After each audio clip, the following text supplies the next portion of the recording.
এখান দিয়ে গেলে একটা মার্কেট দোকান আছে পরিচিত খুব। এগুলো কি? এই যে লম্বা, কোনটা? এই যে লম্বা এটা ওটা একটা অ্যাকোমোডেশন ক্যাম্প। হ্যাঁ, বিশাল বড়, বিশাল এরিয়া। সুন্দর সিস্টেম কি যে পেট্রোল পাম্পের লগে অনেকগুলো দোকান থাকে, সব আছে, বাগালা নাস্তার দোকান, সেলুন। লং জার্নি এর জন্য সুবিধা তো। ধরেন আমরা কুয়েত থেকে যখন সৌদি আরবে আসতাম তখন দেখতাম যে এরকম হাহাকার, কিছুই নাই, খালি আর খালি। খালি আর খালি মাঠ কি মাঠ। তো ধরেন 1-2 কিলোমিটার যাওয়ার পরে দিয়ে দেখা যাচ্ছে যে গাড়ির মতো ওই যে ট্রাক যেরকম আছে না আগের দিনে কচ্ছপের মতো বড় ট্রাকগুলো, এগুলোর ভিতরে বাকালা, চলন্ত বাগালা। চলন্ত বাকালা।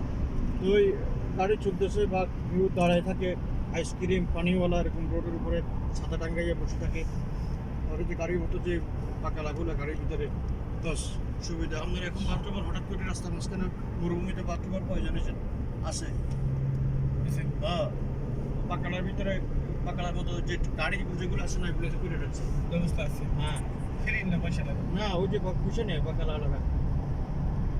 পয়সা দিলেও খারাপ না।